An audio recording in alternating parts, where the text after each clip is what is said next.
जितनी अच्छी लगन है उतनी अच्छी सफलता। तो हम आज एक बात समझेंगे,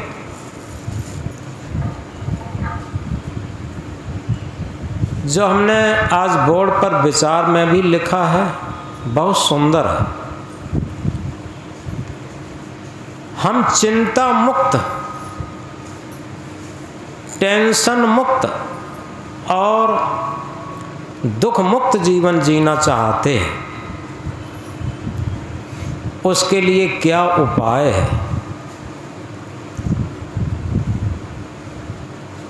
अगर एक उदाहरण से समझें तो समझ में आ सकता। एक बार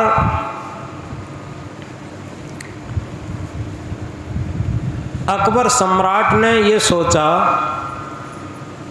कि बीरबल को जल्दी गुस्सा नहीं आता और आज इन्हें हम गुस्सा ला करके रहेंगे, क्रोध ला करके रहेंगे। ऐसी बात आएंगे, कहेंगे कि ये क्रोध में भड़कने लगे। संयोग से क्या होता है, बीरबल वैसे समय के बहुत पंचुअल थे, लेकिन उस दिन 5 मिनट मात्र लेट हो गए। अकबर सम्राट ने आते ही कहा कि बीरबल, तुम इतना लेट होकर के आए, तुम्हारे मुख में टट्टी। इतनी बात सुनते ही बीरबल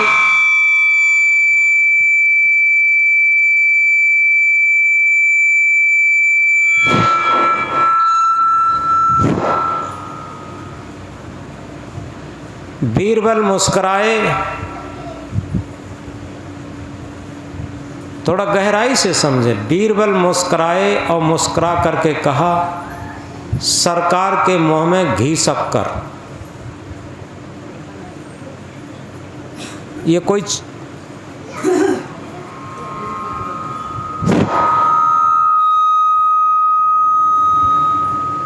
छोटी बात नहीं है।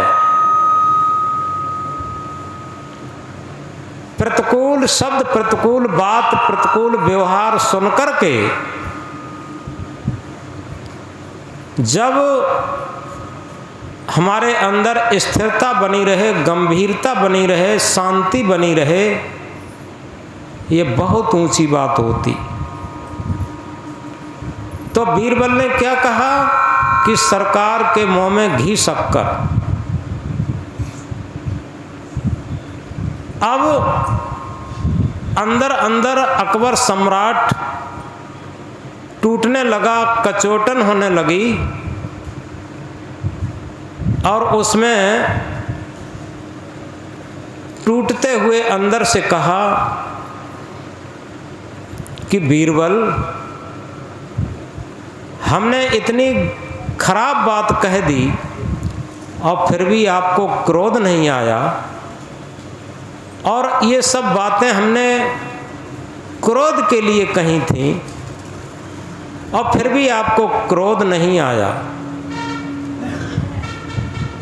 बीरबल ने कहा कि सरकार, इसमें कोई बड़ी बात नहीं है। अकबर सम्राट ने कहा, क्यों?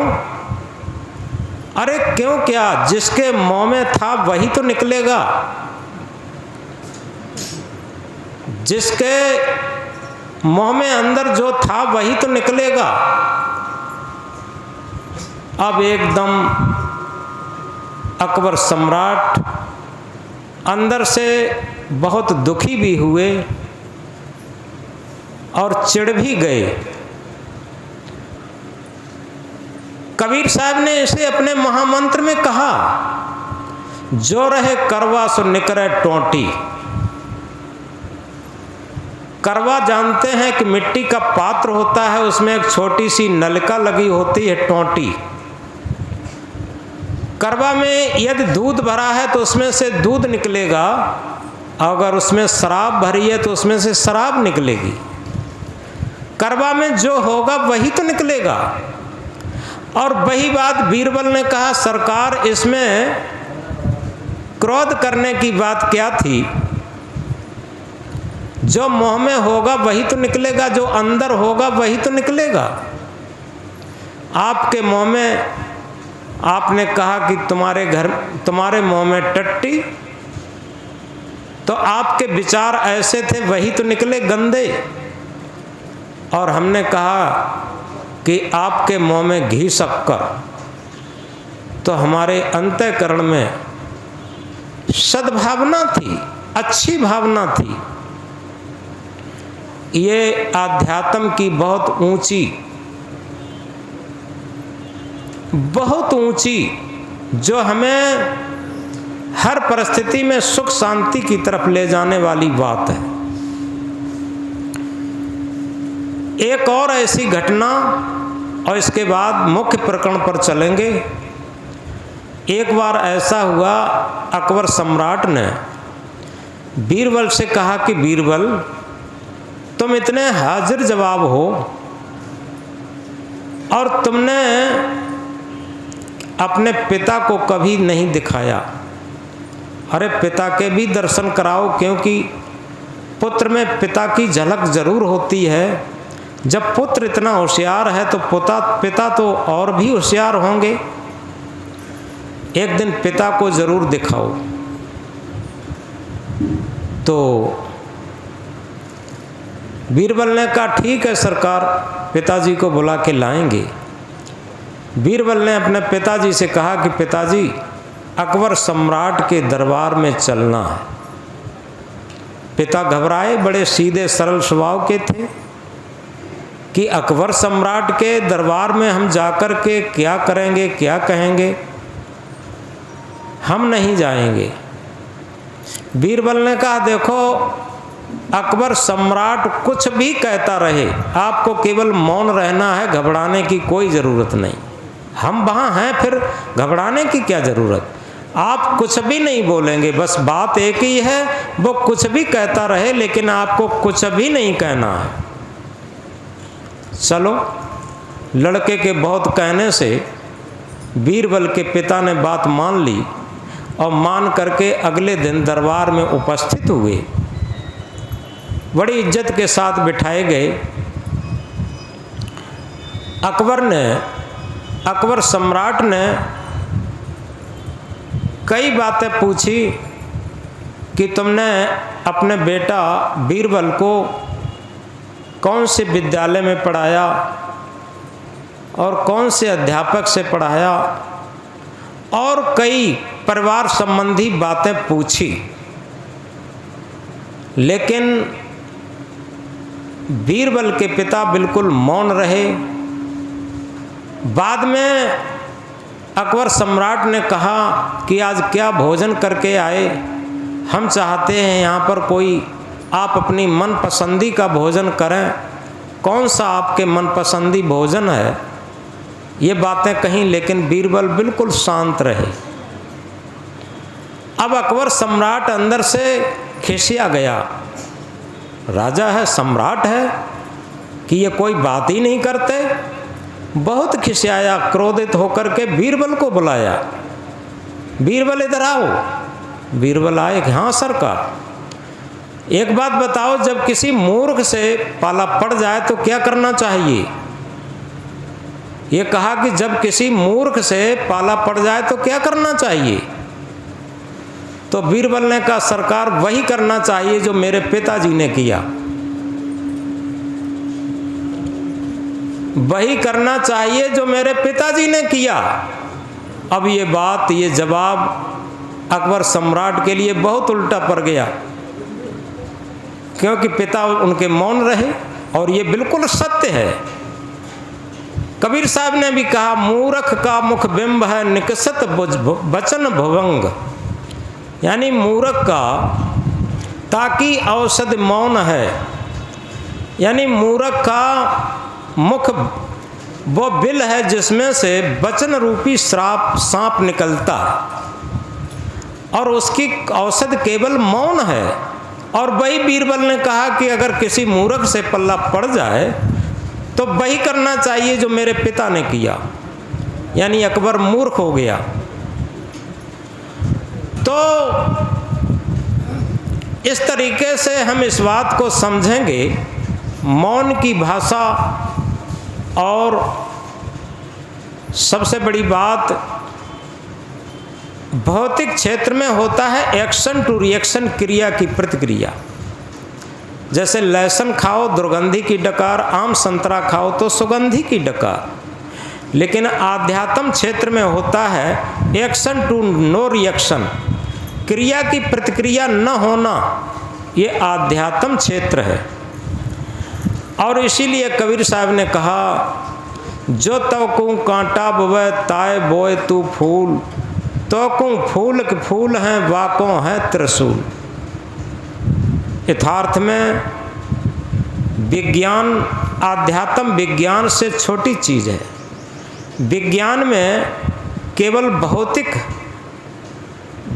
क्षेत्र का विज्ञान है और आध्यात्म क्षेत्र आत्मा परमात्मा का विज्ञान है। इसमें एक्शन टू नो रिएक्शन, ये क्या है? ये वही है जो अभी हम कह रहे थे कि जो रहे करवा सो निकरे टोंटी, जो करवा में होगा वही निकलेगा।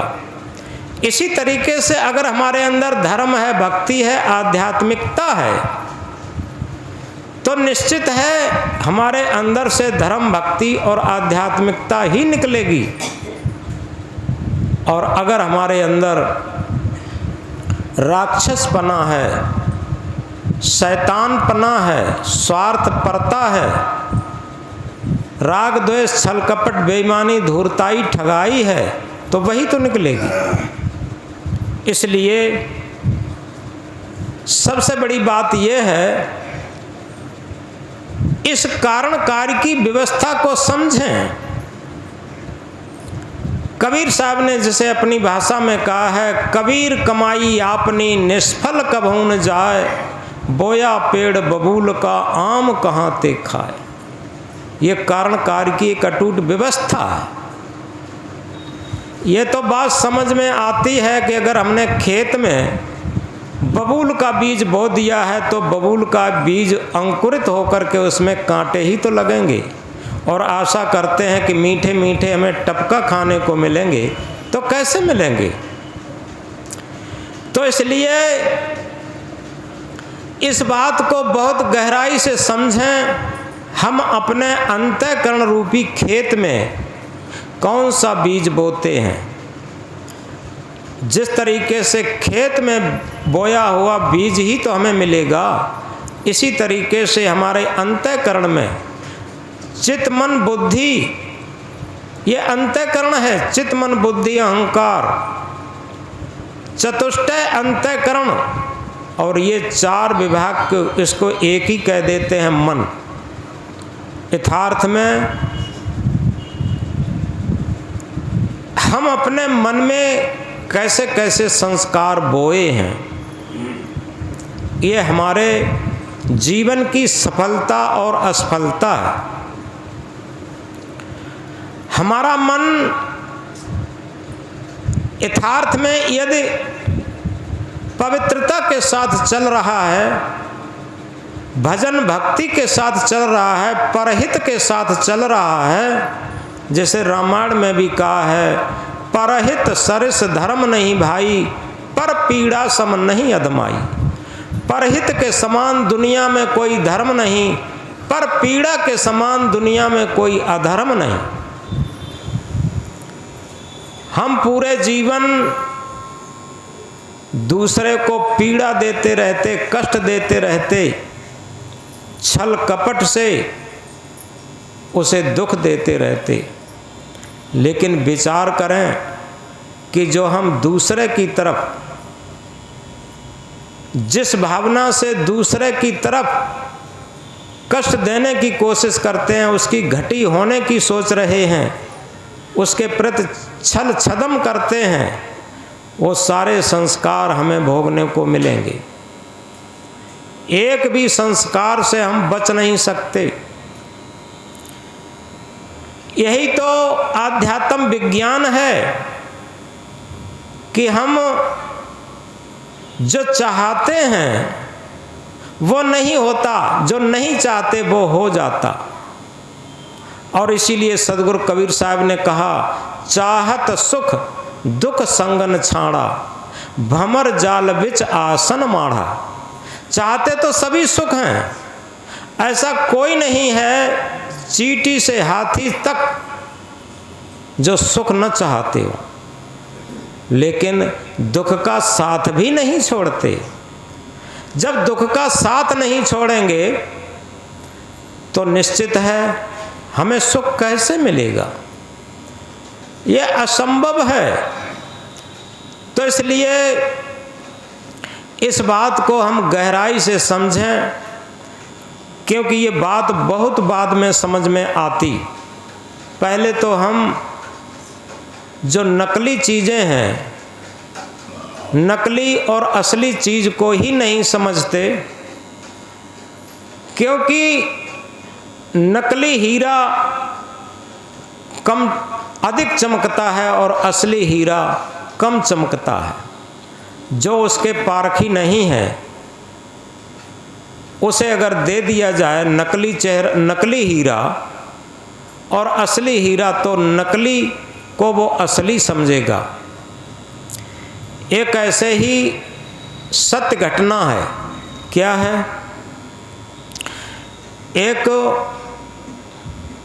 स्वर्णकार के 2 बेटे थे, सुनार जिसे कहते हैं, उसके 2 बेटे थे। दोनों दुकानदारी का काम जानते थे। कुछ समय बाद पिता खत्म हो जाता है। लड़के उसके खत्म होने के बाद अलग अलग हो गए। तो बड़े बेटे ने अपनी अलग दुकान कर ली, छोटे बेटे ने अलग कर ली।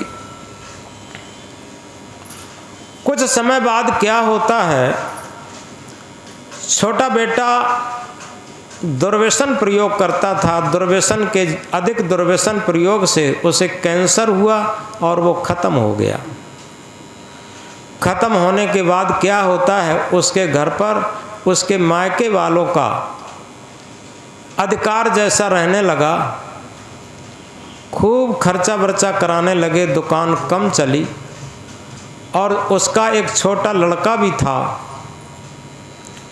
तो धीरे धीरे क्या होता है, जब तक धन माल रहा तब तक तो रिश्तेदार रहे। वो कहते हैं कि जब धन पास होता है, अनेकों रिश्ते बनते हैं जब धन पास होता है, अनेकों रिश्ते बनते हैं जब धन पास होता है, गरीबी में छूट जाता है जो रिश्ता खास होता है। तो वही हुआ, सब रिश्तेदार किनारा कर गए। अब उसके खाने पीने में भी तंगी आने लगी।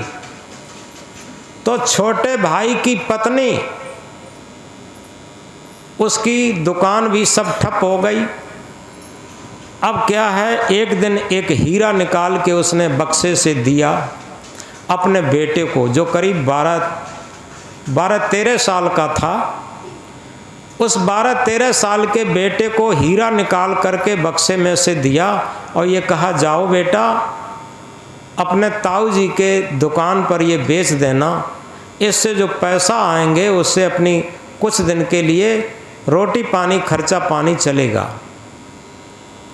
वो 12-13 साल का लड़का हीरा लेकर के अपने ताऊ जी की दुकान पर गया और ये कहा, ताऊ जी ये हमारा हीरा खरीद लो और हमें उसके बदले में पैसे दे दो, मेरी मम्मी ने भेजा। अब जो बड़ा भाई था वो पारखी था, उसने समझ लिया कि हीरा नकली है और इसे अब एक कह देते हैं कि ये नकली है, तो निश्चित है इसके मन में और इसकी मम्मी के मन में ये आएगा कि हमारी गरीबी पर इन्होंने तिरस्कार कर दिया, बड़े भैया ने भी तिरस्कार कर दिया। तो बड़े भाई ने बड़े विवेक से काम लिया, विचार से काम लिया। उन्होंने कहा, बेटा ऐसी कौन परेशानी है, हीरा अभी अपने घर पे रहने दो, मम्मी अपनी मम्मी से कह देना ये बक्से में रख लें और ये समय पर निकालें, अभी रखे रहने दें, और लो कुछ खर्चा ले जाओ और इससे अपनी रोटी पानी का काम चलाना। और ऐसा करो कल से तुम दुकान पर आ जाओ, दुकान पर कुछ काम करते रहोगे तो तुम्हें खर्चा भरे का हम तनख्वाह देते रहेंगे, उससे तुम्हारा खर्चा चलता रहेगा। वो लड़का वो हीरा को लेकर के अपनी मम्मी के पास गया। ये कहा ताऊ जी ने ये कहा है कि हीरा रख लो, किसी कठिन परिस्थिति में काम देगा, और अभी तुम नौकरी पर आ जाओ, तुम्हें हम पैसा देते रहेंगे, तनख्वाह देते रहेंगे। तो दूसरे दिन से वो लड़का ताऊ जी की दुकान पर नौकरी के लिए पहुंच गया। अब उसे उसके जो तनख्वाह मिलती है उससे वो खर्चा वर्चा चलाता रहता है। और उसके ताऊ जी क्या करते हैं, लड़के को सोने चांदी से लेकर हीरा मोती का सारा काम उसके हाथों से पहचान कर करके करवाते हैं।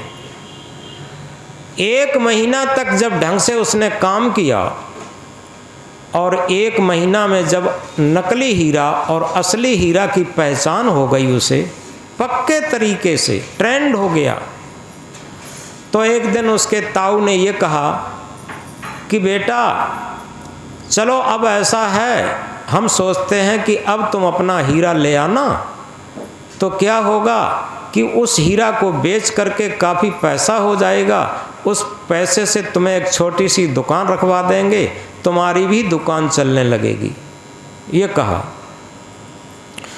तो लड़का जाता है अपनी मम्मी से कहा, तो मम्मी ने वही जो बड़ा सुरक्षित हीरा गांठी में बंधा हुआ रखा था, उस हीरा को लेकर के ताऊ जी की दुकान पर पहुंचने से पहले उसने गांठी खोल करके जैसे ही हीरा देखा घर में, और उसकी समझ में आ गया कि मम्मी ये तो बिल्कुल नकली हीरा है, ये तो 2 कौड़ी का नहीं है, और उसने हीरा फेंक दिया। हीरा तुरंत फेंक दिया और फेंक करके अपने ताऊ जी की दुकान पर पहुंचा और वो ताऊ ने पूछा, बेटा हीरा नहीं लाए? तो लड़के ने कहा कि ताऊ जी वो तो हीरा मैंने देखा, वो तो नकली था, इसलिए मैंने फेंक दिया, यहाँ लेकर क्या आते। अब ताऊ ने वो बात कही कि बेटा इस बात को गहराई से समझो कि अगर उसी दिन हम आपसे ये कह देते कि बेटा ये नकली हीरा है, तो आपको ठेस लगती, आपकी माँ को भी ठेस लगती, और इसीलिए हमने अपनी दुकान पर रख लिया। धीरे धीरे जब हीरा की परख हो गई तो तुम्हें पता चल गया कि ये नकली हीरा है, अब तुम्हें उसे त्यागने में कोई देर नहीं लगेगी। और उस दिन हम ये बात कह देते तो तुम हमारे ठीक है, तुम्हें हमें दुश्मनी की दृष्टि से देखने लगते, और ये सोचते कि हमारी गरीबी में ताऊ जी ने हमें तिरस्कार किया है। तो इस तरीके से उस बेटा को भी विवेक हो गया कि ताऊ जी ने किस तरीके से हमारे अंदर एक परखने की शक्ति पैदा की है, हमारे अंदर एक विवेक जगाया है, जिससे बात मेरी सब समझ में आ गई। फिर वो बेटा ताऊ जी से मिलकर के अपना काम धीरे धीरे करता रहा, और उसने काम को आगे बढ़ाया, और आगे धीरे धीरे बहुत बड़ी सफलता भी प्राप्त की। ये बात इसलिए कही, ये बिल्कुल आध्यात्मिक घटना है। अभी किसी के सामने ये कहो ये धन मकान, ये शरीर, ये सब रिश्ते नाते, ये सब झूठे हैं उस नकली हीरे की तरीके से, तो लोगों को लगता है कि ये तो महात्मा लोग हैं, ये रोज़ कहते रहते हैं, इनका तो अभ्यास है, और आप लोग भी किसी किसी भजन में कहते हैं। लेकिन जब तक अपने अंदर इसका विवेक नहीं होगा, इसके अंदर परखने की शक्ति नहीं होगी,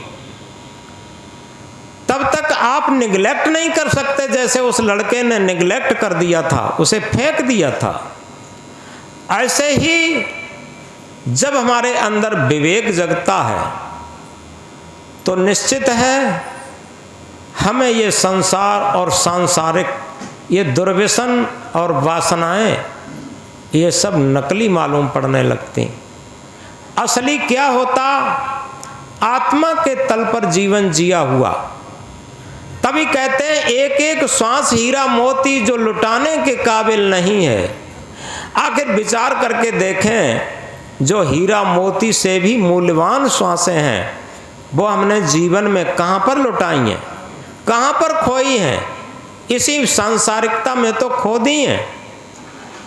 अगर सही पूछा जाए कि संसार की सारी संपत्ति देकर भी जीवन के बीते हुए क्षण, जीवन की बीती हुई श्वासें हम वापस नहीं कर सकते।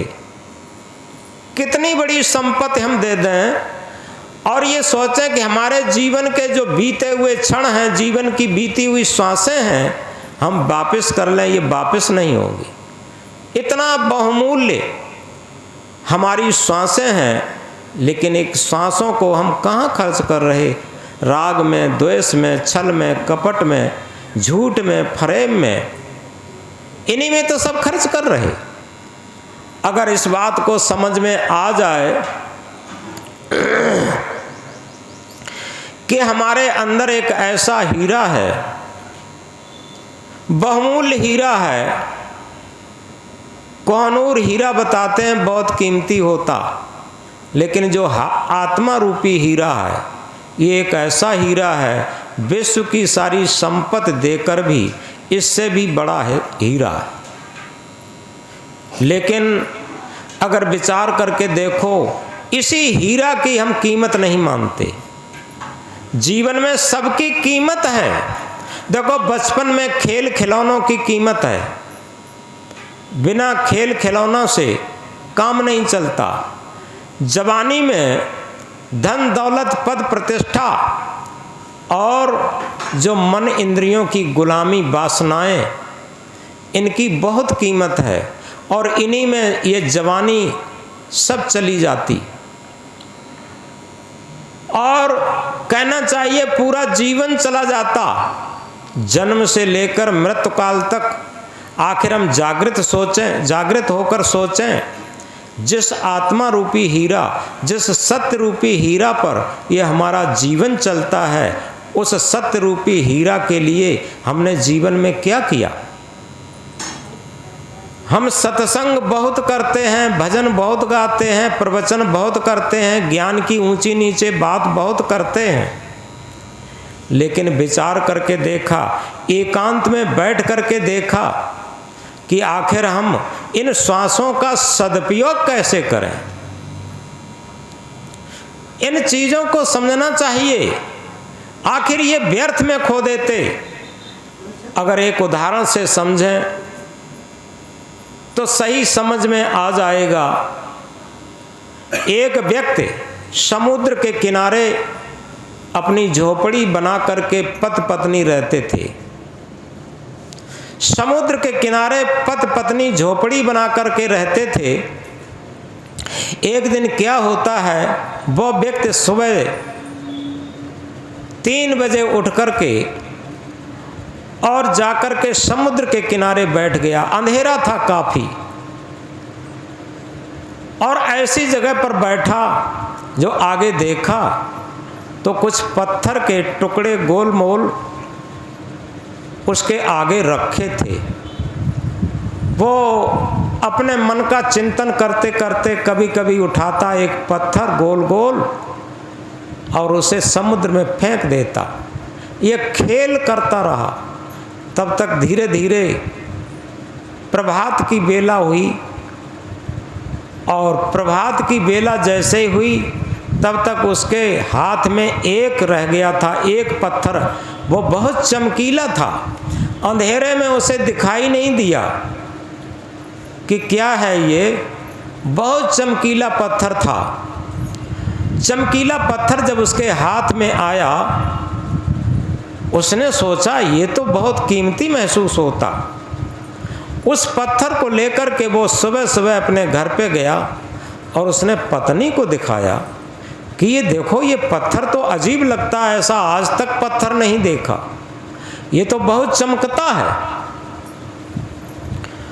तो उस पत्थर को जैसे ही पत्नी ने देखा, उसने कहा कि ये तो बहुत कीमती हीरा होगा, हम लोग चलते हैं आज इस हीरा को लेकर के एक जौहरी की दुकान पर।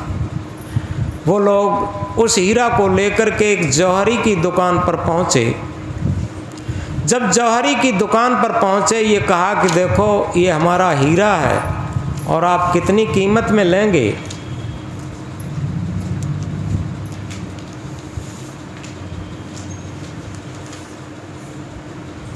तो उस जौहरी ने कहा कि इस हीरा का मूल्य तुम्हें 1 लाख रुपया मिलेगा।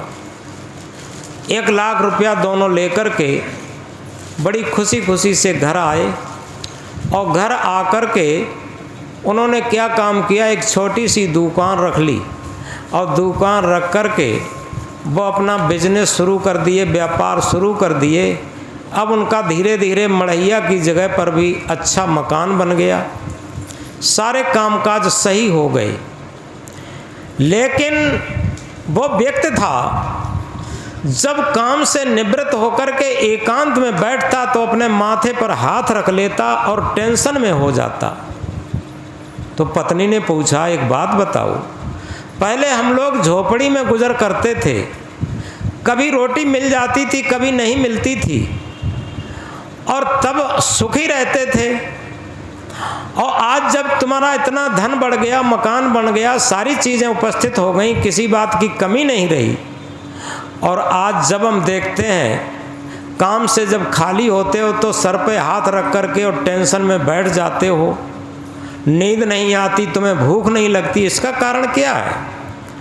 तब उस व्यक्ति ने कहा, क्या बताएं, अब आज तुम्हें बता ही रहे हैं कि हम समुद्र के किनारे बैठे थे, तो अंधेरे में जाके बैठे थे और पता नहीं समुद्र की किसी हिलोर में ये मोती हीरा आए और वहाँ ढेर सा लगा था, सैकड़ों हीरा थे। लेकिन मैंने खेल खेल में एक एक करके हीरा समुद्र में फेंक दिए, और तब तक सवेरा हुआ तो एक हीरा रह गया था, और एक हीरा 1 लाख रुपया का बिका। अगर वो सैकड़ों हीरे होते आज मेरे हाथ में तो हम कितने बड़े सेठ होते, कितने बड़े धनी होते।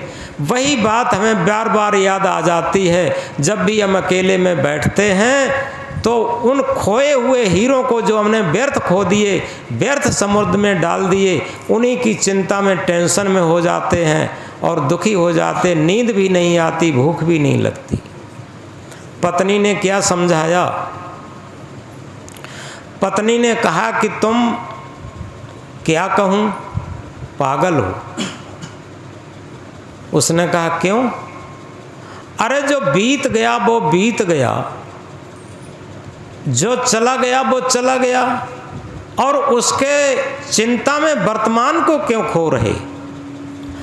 चलो एक हीरा की कीमत हम लोगों ने समझी तो कम से कम उससे जीवन सफल है। रात दिन तुम टेंशन कर कर के ये जीवन भी खो दोगे और वो हीरा भी हाथ में नहीं आएंगे। तब उसकी बात समझ में आई।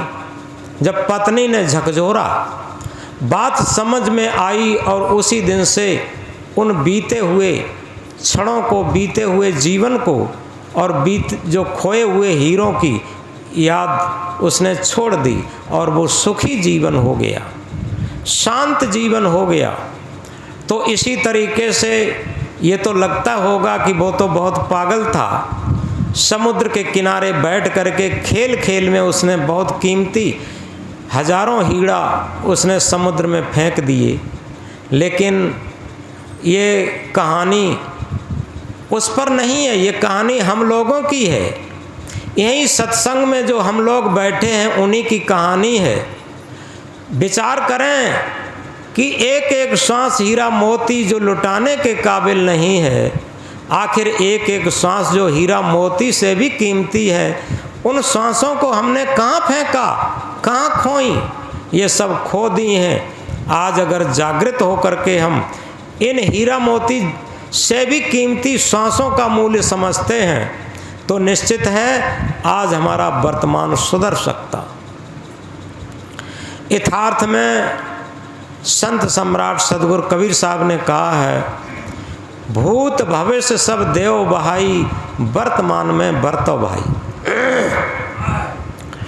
भूत और भविष्य की चिंता छोड़ करके आज हम वर्तमान की जागरूकता में आ जाते हैं तो एक एक श्वास का मूल्य हम समझने लगेंगे और ये जीवन हमारे हाथ में हो जाएगा, क्योंकि वर्तमान समय का बहुत बड़ा मूल्य होता है। जिसने वर्तमान को समझ लिया उसी ने आध्यात्म को समझ लिया। हम कभी कभी कहा करते हैं सत्संग प्रोग्राम के समय, जिसने समय का मूल्य समझा वही जीवन का मूल्य समझता, और जिसने समय का मूल्य नहीं समझा वो जीवन का मूल्य नहीं समझता। यथार्थ में अगर हम इस बात को गहराई से समझें, जैसे हम उदाहरण लें, रत्नाकर डाकू का उदाहरण लेते हैं कि रत्नाकर डाकू सप्तऋषियों के साथ में उसका जीवन बदला और वो महर्षि वाल्मीकि बना। अब इस पर हम थोड़ा डिस्कस करें, इस पर हम थोड़ा विचार करें। अगर रत्नाकर डाकू जो काम पहले करता था वही करता रहता, जो काम पहले करता था वही करता रहता, तो वो महर्षि वाल्मीकि कैसे बनता? आज हम लोग उसे कैसे याद करते? अब वो आदि रामायण का रचयिता कैसे बनता? उसने अपने मन में परिवर्तन करके और भूत की घटी घटनाओं को भुला करके वर्तमान समय का मूल्य समझा और वर्तमान समय का मूल्य समझ करके और उनका सदुपयोग किया। किसी भी श्वासों का दुरुपयोग नहीं किया। हम अंगुलीमाल डाकू का उदाहरण लेते हैं। अंगुलीमाल डाकू कितना खूंखार था और बुद्ध की शरण में जब आया तो उसका जीवन बदल गया और वो एक सज्जन, एक संत पुरुष बना। अगर इस बात को हम कह तो लेते हैं लेकिन समझते कहाँ हैं? अगर वो वही बातें दोहराता रहता, अंगुलीमाल मार काट की बातें दोहराता रहता, वही जीवन दोहराता रहता, तो आज उसे अंगुलीमाल डाकू ही कहते, उसे संत नहीं कहते, उसे भंते नहीं कहते, उसे सज्जन नहीं कह सकते थे। लेकिन उसने परिवर्तन किया। अपने भूतकाल की घटी घटनाएं, भूतकाल के जीवन को प्रत्यक्त करके, छोड़ करके और वर्तमान की जागरूकता करके एक एक श्वास का सदुपयोग करते हुए और सत्य के पथ पर चला। जो आत्मा रूपी हीरा है उसका मूल्य समझा और उस हीरे के अनुसार ही चला। ऐसे ही हम मीरा का नाम लेते हैं, सबरी का नाम लेते हैं, बुद्ध का नाम लेते हैं, महावीर का नाम लेते हैं। जितने भक्त पुरुष और जितने महापुरुषों का नाम लेते हैं, उनके जीवन को तो देखिए कि उन्होंने अपने पिछले जीवन को प्रत्यक्त करके, छोड़ करके और एक जीवन की जागरूकता के साथ वर्तमान में हर श्वास का सदुपयोग करना सीखा और आत्मा रूपी हीरा के कीमत समझी। हम सबकी कीमत समझ लेते हैं लेकिन आत्मा रूपी हीरा की कीमत कहाँ समझते? तब कीमत समझ में आती है। अभी हमारे बीच तमाम लोग नहीं रहे। देखो, भक्तों में याद करते हैं, साहिब सिंह थे फौजी, मास्टर श्री कृष्ण थे, कई लोग थे, और देखो महेंद्र दास थे और शास्त्री थे, भजन गाते थे, और महुअन के वो थे चंद्रभान। इस तरीके से कितने लोग चले गए। लक्ष्मण सिंह थे, भजन गाते थे। अब ये आज एक स्मृति पटल पर ये भूत की बात हम लाए तो सबको लगता है कि हाँ ये लोग थे और ऐसी अवस्था के थे कि ये जाने लायक नहीं थे, चले गए। तो क्या कभी हम विचार करके देखें, इसी तरीके से हम नहीं जा सकते? एक सबसे मेन महत्वपूर्ण बात है, अगर हम ये समझ लें कि आज ही हम मर गए तो वास्तव में आज हम आत्मा का मूल्य समझ लिए, आज हम अपनी अमूल्य श्वासों का मूल्य समझ लिए। जिस तरीके से सिद्धार्थ का एक उदाहरण है, सिद्धार्थ को जब पहली बार रथ पर बैठ करके अपना उद्यान घूमने की अनुमति मिली थी, जब उन्हें राहुल बेटा हो गया था, तब राजा ने समझ लिया था कि अब ये पूर्ण रूप सांसारिकता में फंस गए, तब इन्हें बाहर निकलने की अनुमति दी। तो रथ पर बैठ करके अपने सारथी के साथ जा रहे थे, तो एक बुढ़ा आदमी जिसकी पसलियां चमक रही थीं, गाल सब पिचक चुके थे, दांत सब निकल चुके थे, बाल सब सफ़ेद बगुले की तरीके से हो गए थे, झुककर लाठी के बल चल रहा था। तो सिद्धार्थ ने पूछा, सारथी ये कैसा आदमी? सारथी ने कहा, सरकार ये बूढ़ा व्यक्ति है। सिद्धार्थ ने कहा, सारथी क्या मैं भी बूढ़ा होऊंगा? तुम भी बूढ़े होगे, यशोधरा भी बूढ़ी होगी। सारथी ने कहा, सरकार आप भी बूढ़े होंगे, हम भी बूढ़े होंगे, यशोधरा भी बूढ़ी होगी, सब बूढ़े होते हैं। तो सिद्धार्थ ने क्या कहा था, सारथी समझ लो आज ही मैं बूढ़ा हो गया। शरीर से वो यंग ब्लड थे, 27 वर्ष की भरी जवानी थी, लेकिन मन से बूढ़े हो गए थे। क्या आज हम विचार कर सकते हैं कि आज हम मन से बूढ़े होना जानते हैं क्या? इसके आगे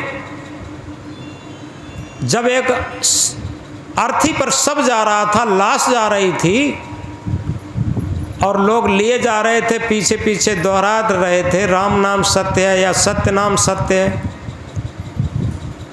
तो सिद्धार्थ ने पूछा, सारथी ये लोग किसे लिए जा रहे? तो सिद्धार्थ ने सारथी से पूछा, तो सारथी ने कहा, सरकार इसमें एक मृतक व्यक्ति है, इसके अंदर से चेतना निकल चुकी है, ये डेड बॉडी है, मृतक शरीर है और ये मर चुका है, इसे जला देंगे या ज़मीन में गाड़ देंगे या जल में फेंक देंगे। सिद्धार्थ ने पूछा, सारथी क्या मैं भी मर जाऊंगा?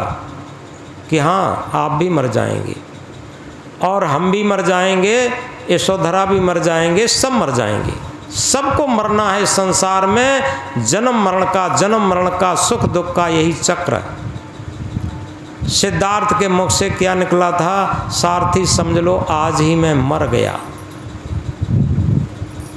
इन बातों को समझते रहना, क्योंकि वो शरीर से जीवित थे लेकिन उनका मन उसी क्षण सांसारिकता से मर गया, सांसारिकता से मर गया, वासनाओं से मर गया।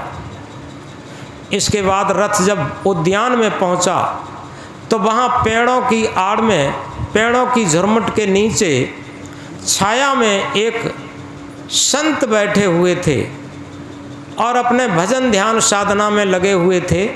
सारथी ने पूछा, वो सारथी से पूछा सिद्धार्थ ने कि सारथी ये व्यक्ति अकेला क्यों बैठा है, इसे अकेले में क्यों अच्छा लगता? तो सारथी ने कहा, सरकार दुनिया में मानव जीवन प्राप्त करने के बाद जो मनुष्य जीवन का वास्तविक उद्देश्य है, उस उद्देश्य की पूर्ति में लगे हुए हैं। सिद्धार्थ ने पूछा, मानव जीवन का जो वास्तविक उद्देश्य वो क्या है? तो सारथी ने कहा कि वास्तविक उद्देश्य है जो शरीर के अंदर ड्राइविंग सत्ता है, सत्य सत्ता है, अविनाशी सत्ता है, उस सत्ता में लीन रहते हुए उस सत्ता के अनुरूप व्यवहार, उस सत्ता के अनुरूप जीवन व्यतीत करना, ये जीवन की सच्ची सफलता है, ये जीवन जीने की सच्ची कला। तो सिद्धार्थ ने क्या कहा कि सारथी रथ लौटाओ, अब जीवन का जो सच्चा उद्देश्य है वही हमें प्राप्त करना है। इसके अलावा अब हमें न राजकाज चाहिए, न पत्नी पुत्र चाहिए, न धन दौलत चाहिए, कुछ नहीं चाहिए। अब समझो इस तथ्य में क्या सत्यता है कि आखिर हम इतनी एज पर आ जाते हैं, लेकिन क्या होता, उल्टा होता चला जाता। ज्यों ज्यों काया होए पुरानी, ममता पैते चढ़े जवानी। काया पुरानी होती चली जाती है और ममता जो जवान होती चली जाती है, उल्टा होता। लेकिन यथार्थ में आज हम अपने भारतवर्ष की संस्कृति, भारतवर्ष का इतिहास, पूर्व इतिहास देखते हैं तो पहले क्या था। हमारे जीवन को 4 हिस्सों में बांटा गया था, ब्रह्मचर्य, गृहस्थ, वानप्रस्थ और सन्यास। 25 वर्ष तक ब्रह्मचर्य, गुरुकुल में निवास करते थे, संत गुरु के पास विद्या अध्ययन करते थे, कोई मतलब नहीं घर गृहस्थी से संबंध का, बहुत अटूटता थी। और 25 वर्ष से 50 वर्ष तक ये गृहस्थी का अभ्यास था। 50 वर्ष के बाद वानप्रस्थी हो जाते थे, घर से बाहर रहते हैं। घर में क्या हो रहा है, क्या दाल पक रही है, उन्हें कोई मतलब नहीं था। भोजन पहुंच गया या भोजन वहीं बना लिया, बात खत्म हुई, अपना भजन भक्ति में लगे हुए हैं। और इसके बाद 70-75 के बाद वो पूर्ण संन्यास्त हो जाते थे, घर गृहस्थी और सब कुछ छोड़ करके अपने अविनाशी के भजन में लगते थे। ऐसा अधिकांश था। तो इसलिए कम से कम इस बात को हम समझें कि हम अपने जीवन के किस पड़ाव में जागृत होंगे। कौन सा पड़ाव ऐसा आएगा जब जागृत होंगे और जागृत होकर के अपने आत्मा के तल पर जीवन जीना शुरू करेंगे। और एक एक श्वास हीरा मोती के समान है, इसे व्यर्थ में, वासनाओं में, मन इंद्रियों की गुलामी में व्यतीत नहीं करेंगे। तो इस प्रकार जो सुख शांत में जीवन जीने की कला है वो यही है।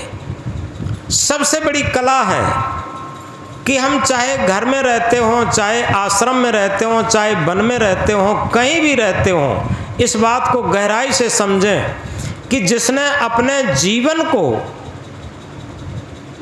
जीने का जो वास्तविक मंत्र है, जो जीवन जीने की सच्ची कला है, उसे नहीं सीखा और ज्ञान की बातें बहुत सीख लें तो निश्चित समझो वो ज्ञान की बातें अहंकार और बढ़ाएंगी, बहुत धोखा देती हैं। ये अहंकार बढ़ा बढ़ा के हमें बहुत धोखा होता है। एक देखो कैसा अहंकार होता। दक्षिण भारत में एक संत थे, उनका बहुत प्रचार था, बहुत नाम था, बहुत बड़ी गद्दी थी। एक संत दूसरे वैराग्यवान संत, त्यागवान संत, उन्होंने जब उनका नाम सुना और उस क्षेत्र में पहुंच ही गए थे तो उन्होंने सोचा कि ऐसे संत का बहुत नाम है तो उनसे जाकर के मिलें, उनके दर्शन करें। तो वैराग्यवान संत वहाँ गए, त्याग तपस्या में परिपूर्ण संत, उन संत से मिलने गए जो आश्रम में रहते थे और उनका बहुत जोर खरोश से नाम था, बहुत भीड़ भाड़ होती थी। उन संत से मिलने गए तो बाहर से संत गए थे, हालांकि वयोवृद्ध संत थे। उन्होंने अपनी तरफ से उनको प्रणाम किया, वो बहुत गद्दी सजाए बैठे थे।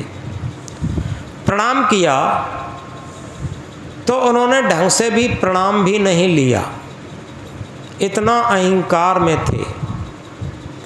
लेकिन फिर भी वो संत बैठ गए और बैठ करके कहे कि महाराज जी, आपका हमने बहुत नाम सुना था और नाम सुन करके आए थे और आपसे कुछ हम चर्चा सुनना चाहते थे।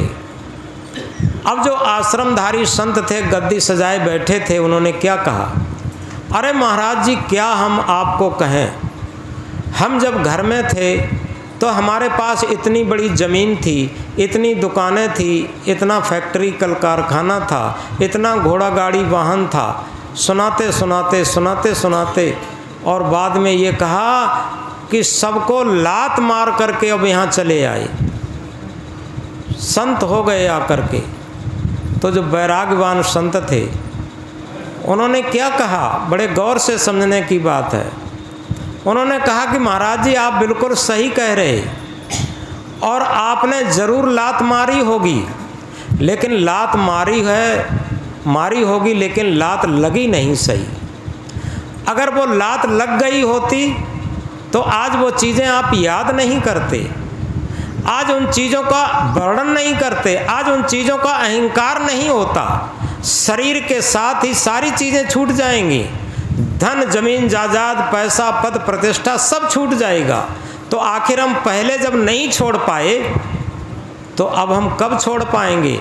आपने लात तो ज़रूर मारी लेकिन लात सही ढंग से लग नहीं पाई, अन्यथा आज याद नहीं होता आपको। तो जो आश्रमधारी संत थे, अहंकार में बैठे थे, उन्हें बहुत गहरी चोट लगी और उन्होंने जो वैराग्यवान संत थे उनको झुक कर के प्रणाम किया कि आपने मेरी आंखें खोल दी, आपने मेरी आंखें खोल दी, और आज से अब अपने श्वासों का, अपने जीवन का अब हम सदुपयोग करेंगे, और सही जीवन तो आज आपके द्वारा आदर्श मुझे मिला। तो ये न समझें कि बहुत लोग हमें सुनते हैं, बहुत लोग हमें पसंद करते हैं, बहुत लोग हमें मान सम्मान देते हैं, ये सब झूठी बात और हमारे अहंकार बढ़ाने की चीज़ें हैं। यथार्थ में एकांत में बैठ करके जब हम अपने मनोनिग्रह करते हैं, अपने मन की स्थिति देखते हैं कि हमारा मन कितना अहंकारी है, तो निश्चित है हम अपने जीवन में सत्यता के तल पर आते हैं, आत्मा के तल पर आते हैं, मन के आयाम से पार के तल पर आते हैं, और हमारी एक एक सांसों का सदुपयोग होता। हम जीवन की वर्तमान स्थिति पर आ जाते हैं और भूत भविष्य की घटी घटनाओं की जो यादगिरियां हैं उनके जाल से निकल करके वर्तमान की जागरूकता पर आ जाते। वर्तमान की जागरूकता जीवन का बहुत बड़ा एक रहस्य भी है और एक मूल्य भी है।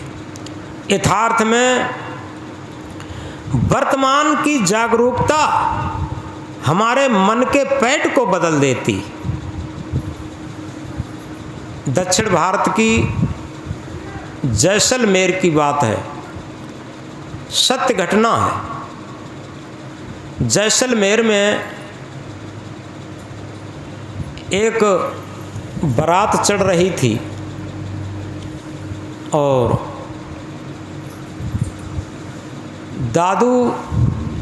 दादू साहब का वहाँ आश्रम था।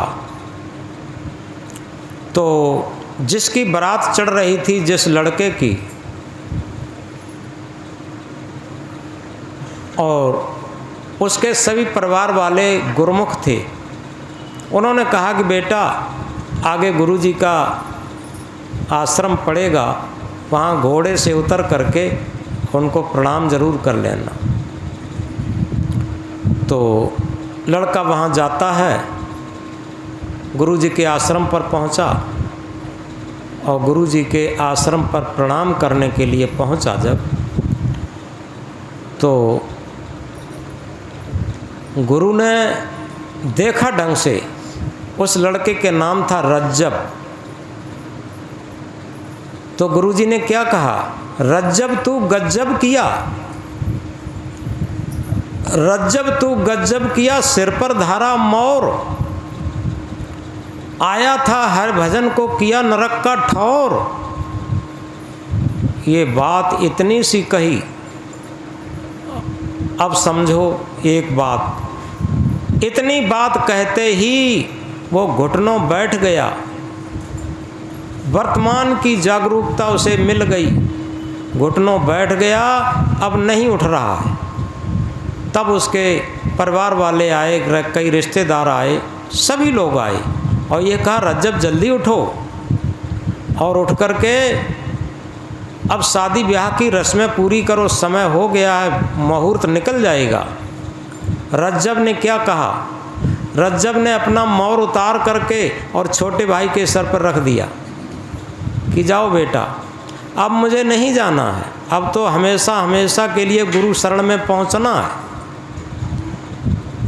तो ये उदाहरण इसलिए दिया है, ये सत्य घटना है। वही रज्जब साहब के नाम से बहुत ऊंचे महान संत हुए। तो इसमें क्या था कि मन की भावनाओं पर एकदम परिवर्तन कर लेना, ये हर किसी का दम नहीं होता। जिसके पूर्व संस्कार होते, उनका पूर्व संस्कार एकदम धधकने लगता। और इसीलिए एक जगह कहा है, आग बुझी मत जान दबी है राख में। यथार्थ में राख में दबी हुई आग पुराने लोग जानते हैं। आग को दाब देते थे राख में और वो बहुत समय तक बनी रहती थी। और जैसे ही वायु का झकोरा होता था, राख हट जाती थी, आग धधकने लगती थी। ऐसे ही हमारे संस्कारों की आग होती है। अगर हमारे अच्छे संस्कार हैं तो थोड़े इशारा से ही जागृति आ जाती, और अच्छे संस्कार नहीं हैं तो निश्चित है रोज़ हम सत्संग की बातें करते रहें, रोज़ सत्संग की बातें सुनते रहें, लेकिन हमारे मन के अंदर कोई परिवर्तन नहीं आता और हम वहीं के वहीं पड़े रहते, कोई परिवर्तन नहीं आता, क्योंकि हमारे अंदर अहंकार का नशा रहता। दो ही बात होती है, जब आत्मज्ञान का नशा आता है तो सांसारिक नशा खत्म होता, और जब सांसारिक नशा रहता है अहंकार का तो आध्यात्मिक नशा नहीं आ पाता। छोटी सी बात से समझेंगे। एक जगह, समय भी बोल रहा है, एक जगह एक संत रहते थे। वो संत थे, नशा पान करते थे। नदिया का किनारा था, संत नशा पान करते थे। तो 3-4 लोग उनके चेला लोग पहुंच गए, क्योंकि जैसा गुरु नशा करते हैं तो वैसे चेला भी करते हैं। तो चेला लोग जब पहुंच गए तो खूब नशा किए छक्के। रात हो गई, चांदनी रात थी। अब नशा में धुत होकर बोले कि आज हम लोग चलें, इस नदी में नौका विहार करेंगे, नौका विहार का आज आनंद लेंगे। तो चारों लोग वहाँ से चलते हैं और जाकर के जहाँ घाट था वहाँ नौका पर सवार हो जाते हैं। बड़े प्रसन्न थे, हवा चल रही थी, चांदनी रात थी, बहुत खुशी थे। और बल्ली लेकर के क्रमशः नंबरवार और नाव को खेने लगे। एक हार जाता तब दूसरा खेने लगता, दूसरा हार जाता तब तीसरा खेने लगता। नंबरवार खेते हैं और खेते खेते पूरी रात खेते रहे नाव को। जब 4 बजे का समय हुआ, ठंडी ठंडी हवा लगी, कुछ प्रकाश होने को हुआ और उधर उनका नशा भी उतरा। तो उन लोगों ने कहा कि हम लोग रात भर नाव खेते रहे, अब जरा उतर के देखते हैं कि कितनी दूर निकल आए। तो एक व्यक्ति उसमें से उतरा और जैसे ही उतर करके वो एकदम हंसने लगा, बहुत खिलखिला करके हंसने लगा।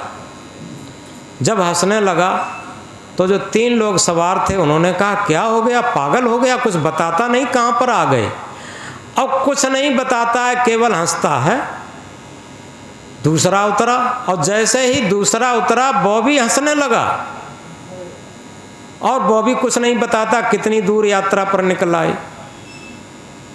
जब वो 2 लोग रह गए, उन्होंने कहा तुम लोग क्या पागल हो गए, जो उतरता है वो हंसता है केवल, ये बताता नहीं कितनी दूर निकल आए और कौन सी जगह पर हम लोग हैं। तो उन दोनों ने कहा कि अगर तुम लोग उतरोगे तुम लोग भी हंसोगे। और जैसे ही वो 2 लोग उतरे वो दोनों हंसने लगे, अब सब हंसने लगे। अब आप लोग सोचते होंगे ऐसी कौन सी बात है कि सभी लोग हंसने लगे। यथार्थ में बात क्या थी कि वो नशा में नाव को खेते रहे, लेकिन जब उतर करके देखे उधर नशा भी उतरा, और उतर करके देखे तो नाव तो खूंटे में ही बंधी थी, नाव तो कहीं गई ही नहीं, नाव तो वहीं की वहीं थी, कहीं एक कदम भी नहीं चली, क्योंकि जब खूंटे में से रस्सी खोली नहीं गई है तो आखिर यात्रा कहाँ से होती, वहीं के वहीं थी, और इसीलिए वो हंस रहे थे। इसी तरीके से हमारे अंदर 4 यात्री हैं। अंतःकरण जो है, चतुष्टय अंतःकरण, चित्त मन बुद्धि अहंकार, ये 4 यात्री वही है नशेड़ी। ये कौन सा नशा करते हैं? ये सांसारिकता का नशा करते हैं। ये रात दिन सांसारिकता का नशा करते हैं और फिर नाव खेते हैं किसकी? मुक्ति मोक्ष की, कल्याण की। और खूब भजन कीर्तन, खूब भजन कीर्तन, कथा कीर्तन, खूब भजन कीर्तन, और सोचते हैं कि जब उनका नशा उतरता है और तब देखते हैं कि हम कितनी दूर निकल आए, और जब देखते हैं कि कितनी दूर निकल आए तब वो हंसते हैं अपने पर, दूसरे पर नहीं, अपने पर, क्योंकि उन्होंने नाव तो खोली ही नहीं, नाव तो जहाँ बंधी थी वहीं बंधी है। हमारा चित्त जहाँ बंधा था वहीं बंधा है, मन जहाँ बंधा था वहीं बंधा है, और बुद्धि जहाँ बंधी थी वहीं बंधी है। अहंकार जो ठसाठस भरा था उतना ही भरा है। अब जब नाव खूंटे से खोली नहीं गई है तो बताओ हमारी यात्रा, आध्यात्मिक यात्रा, भक्ति की यात्रा, मुक्ति की यात्रा, कल्याण की यात्रा, आत्म परमात्मा की यात्रा, भजन की यात्रा, ध्यान की यात्रा कहाँ शुरू हुई? वो तो शुरू ही नहीं हुई। तो इसलिए सबसे बड़ी चीज़ ये है, कबीर साहब इसे इंकलाब करके कहते हैं और जागृत करते हैं। क्या कहते हैं? जहाँ ग्राहकता हों नहीं, हों ता ग्राहक नाय, प्रेम गली यत सांकरी तामे दोय न समाय। बहुत महत्वपूर्ण बात है। यानी जहाँ ग्राहकता हों नहीं, ग्राहक कहते हैं जिज्ञासु की भावना, जिसे भक्ति की, सेवा की, त्याग की, प्रेम की भावना है, उसे अहंकार नहीं होगा। वो जिज्ञासु सच्चा वही हो सकता, चाहे सम्राट क्यों ना हो। वो कभी ये नहीं कहेगा कि हम इतने बड़े सम्राट हैं, क्योंकि सम्राट उसे नहीं कहते।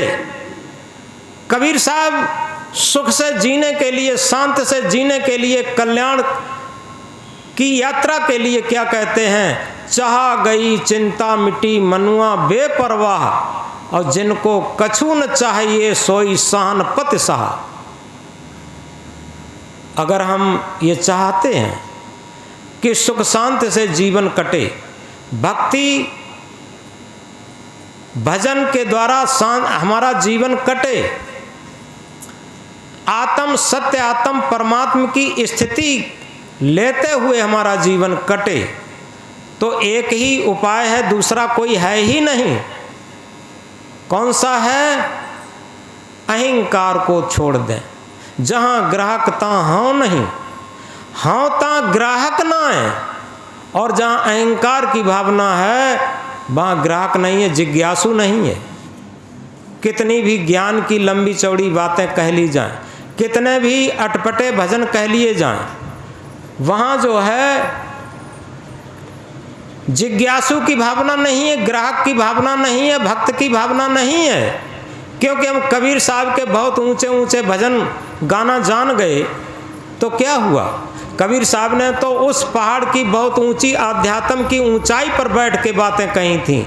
जैसे किसी पहाड़ पर जब हम चढ़ जाते हैं तो नीचे देखते हैं, हमने देखा है उत्तराखंड के पहाड़ों पर चढ़ कर के, तो नीचे जब देखते हैं तो बसें ऐसी मालूम पड़ती हैं जैसे खिलौना जैसा, आदमी ऐसे मालूम पड़ते हैं जैसे गुड़िया गुड्डों जैसे। ऊपर चढ़ कर के नीचे की चीज़ें सब छोटी लगने लगती। ऐसे ही जब हम आत्मा परमात्मा की, भक्ति की, भजन की, ध्यान की, साधना की ऊंचाई पर चढ़ते हैं, बहुत ऊंचाई पर चढ़ जाते हैं तो ये मन की गुलामी और इंद्रियों की गुलामी, ये सांसारिक वासनाएं, ये दुर्व्यसन बहुत छोटी चीज़ें लगने लगती, इसमें कुछ है ही नहीं, बहुत छोटी चीज़ें लगने लगती। लेकिन उस ऊंचाई पर बैठ करके जब हम देखें तब ना, कबीर साहब ने तो उस महान एवरेस्ट ऊंचाई पर बैठ करके, आध्यात्म की हाईएस्ट ऊंचाई पर बैठ के बातें कही थी, और वही बातें हमने रट के और कह दी तो कौन बड़ी बात हुई। तो हम याद रखें, जहाँ ग्राहक ता हों नहीं, हों ता ग्राहक ना, प्रेम गलियत सांकरी तामें द्वैन समाए। अगर सच्चे हम आत्म प्रेमी हैं, सच्चे परमात्म प्रेमी हैं, सच्चे भक्ति के प्रेमी हैं, भजन के प्रेमी हैं, ध्यान के प्रेमी हैं, सत्य के प्रेमी हैं, तो निश्चित है हमें अहंकार गलाना पड़ेगा। चली जो पुतली नौन की था सिंधु की लैन, आपन गल पानी भई उलट काहे को बैन।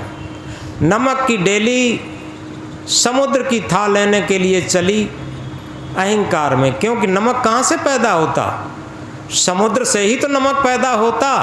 लेकिन जब वो समुद्र से अलग होकर के कठोर बन गया, अब उसके अंदर जब अहंकार आ गया, तब क्या कहता, अभी मैं समुद्र की था लेकर के आ रहा हूँ।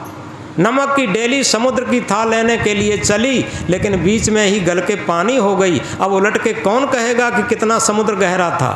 इसी तरीके से हम संत गुरु रूपी जितनी बातें हमने सीखी हैं, वो किसी संत गुरु से ही तो सीखी हैं, और संत गुरु से बातें सीख करके और हम अहंकार करते हैं नमक की डेली के लिए, और था लेने के लिए चलते हैं। और जैसे ही था लेने के लिए चलते हैं तो हमारा अहंकार गलता है कि आखिर हम कुछ नहीं, क्योंकि अंदर से साधना तो कुछ है नहीं, अंदर से सुधार तो कुछ है नहीं, अंदर से अहंकार धधक रहा है। तो इसलिए सबसे बड़ी बात, अगर हमें सुख शांत में जीवन व्यतीत करना है तो एक ही उपाय है, और वो है कि हम अपने जीवन में अहंकार गलाना सीखें।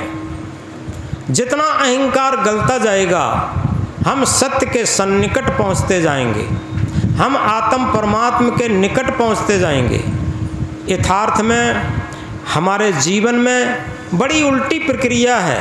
हम लोग समझें कि लाखों लोग हमारे गले में फूल मालाएं पहनाएं, लाखों लोग हमें मान सम्मान दें, लाखों लोग हमें गुरु गुरु कहें, लेकिन ये धोखा है। दुनिया में एक व्यक्ति भी हमें गुरु न कहे, लेकिन हमारा मन हमारे आत्मा के कहे में हो जाए, बस। बहुत सरल सूत्र, आत्मा रूपी गुरु के कहे में हमारा मन हो जाए, आत्मा रूपी गुरु की बात हमारा मन मानने लगे, तो हम सत्य के सन्निकट पहुंच गए, आत्म स्थिति में पहुंच गए, शांत स्थिति में पहुंच गए, मुक्त स्थिति में पहुंच गए। तो इसलिए हम इन चीज़ों को समझते हुए, आज का टॉपिक बहुत सुंदर है। लिखा है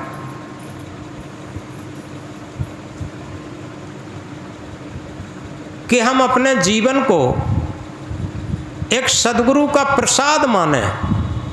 जैसे किसी मंदिर में, किसी कथा में, किसी सत्संग में हमें जब प्रसाद मिलता है, चाहे कितना भी सस्ता प्रसाद हो, थोड़ा प्रसाद मिलता है और हम बड़े खुश रहते हैं। ये नहीं कहते क्या ये ज़रा सा प्रसाद रख दिया, इससे क्या होगा। क्या कहते हैं, अरे प्रसाद तो प्रसाद है। अंदर कितनी अच्छी भावना हो जाती है, प्रसाद तो प्रसाद है, कुछ भी हो। इसी तरीके से हमारे जीवन में सुख आए, दुख आए, अनुकूलता आए, प्रतिकूलता आए, ये सारी चीज़ें एक प्रसाद है प्रकृति का। इस बात को गहराई से समझें, ये प्रकृति का प्रसाद है और हर किसी के जीवन में आता है। और तभी तो कहा है, कभी सुख है कभी दुख है, इसी का नाम जीवन है। कभी सुख है कभी दुख है, इसी का नाम जीवन है। जीवन दरिया के सुख दुख दो किनारे हैं, जीवन दरिया के सुख दुख दो किनारे हैं, सुख भी तो हमारे हैं दुख भी तो हमारे हैं। ये कारण कार्य की व्यवस्था है। यथार्थ में सुख दुख जब हम इससे पार पा सकते और दुख भी हमारा सुख बनना शुरू हो जाएगा। ये बात बहुत महत्वपूर्ण है, हम समझ नहीं पाते क्योंकि समय समाप्ति की तरफ है। सुख भी हमारा वो दुख भी हमारा सुख में बदलना शुरू हो जाता है। कब? जब हम अपने अंदर आत्मबल, आत्मविश्वास और आत्मज्ञान इनके अनुसार जीवन बना लेते हैं। जिस दिन हमारे अंदर आत्मबल जग जाता, आत्मविश्वास जग जाता और आत्मज्ञान प्रस्फुटित हो जाता, तो हमारा दुख भी सुख बन जाता। ये निश्चित है। और वही बना। मीरा मगन भई गलियां गलियां गुरु गुन गाने लगी। आखिर जब राजरानी थी तब मगन नहीं हो पाई, और जब भिक्षा मांग कर खा लेना और गुरु के गुण गा लेना, और इसमें वो मगन हो गई।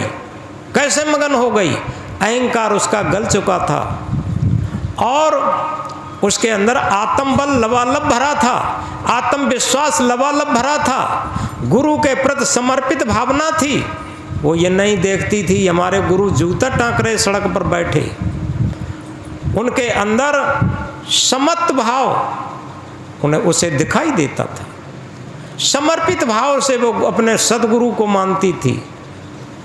और इसीलिए देखो सहजों ने भी कहा है, सहजों ने कहा कि गुर न तजूं हर को तज डारूं, गुर न तजूं हर को तज डारूं। गुर ने मुझे मुक्ति का मार्ग दिखाया, हर ने मुझे जगत जाल में फंसाया। गुर न तजूं हर को तज डालूं। इतना आत्मविश्वास अगर हमारे अंदर आ गया तो हमारे अंदर आत्मज्ञान प्रस्फुटित हो जाएगा और आत्मबल जग जाएगा। फिर क्या होगा? दुख भी सुख बनने लगेगा अपने आप। और इसीलिए सदगुरु कबीर साहब ने कहा, सुख के माथे सिल पड़े नाम हृदय से जाए, बलिहारी व दुख की पल पल नाम रटाए। यथार्थ में सारे सुखों को तिलांजलि दे करके और उस अनंत शांति के सागर में गोता लगाएंगे। कब? जब वही मन की सुख की जो कामना थी वो खत्म हो जाएगी। सांसारिक कामनाएं खत्म होकर के हमारा मन सत्य आत्मा रूपी गुरु के तल पर चलने लगेगा, तब हमारा सारे दुख सुख में बदलने शुरू हो जाएंगे। तो इसलिए इन चीज़ों को याद करते हुए यहाँ पर आज हम अपनी वाणी में विराम देते हैं। सुख के माथे सिल पड़े नाम हृदय से जाए, बलिहारी व दुख की पल पल नाम रटाए। दूसरी बात, जहाँ ग्राहकता हों नहीं होता ग्राहक नाय, प्रेम गलीयत सांकरी तामें दोय न समा। हमारे अंदर जिज्ञास भावना होनी चाहिए, ग्राहक की भावना होनी चाहिए, अहंकार की भावना नहीं। तो आज इन्हीं बातों के साथ बात समाप्त होती है और अगले रविवार को छुट्टी की जाती है। वो इसलिए की जाती है, अगले रविवार को हमें गंगा के उस पार शाहजहाँपुर जिला में पहुंचना है। वो ऐसी तारीख संबंधी वहाँ दे दी है, इसलिए अगले रविवार को सभी बता देना, सभी लोगों को छुट्टी रहेगी। इसके बाद जो रविवार आएगा उसको सभी लोग आइएगा। बोलो सदगुरु कबीर साहब की।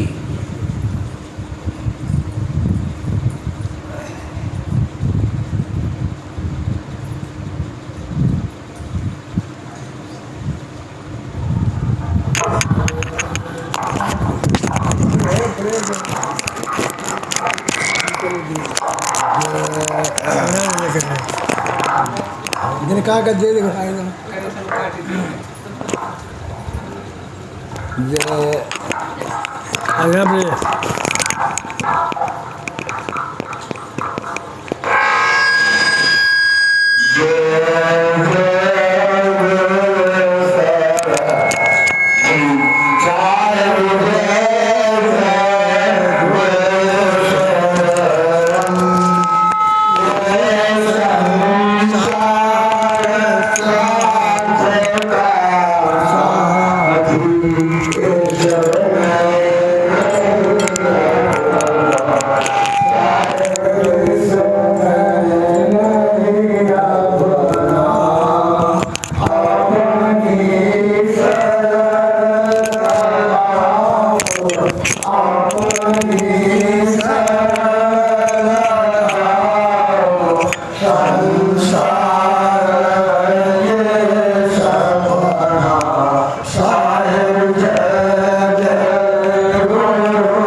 साहेब जय जय गुरु शरण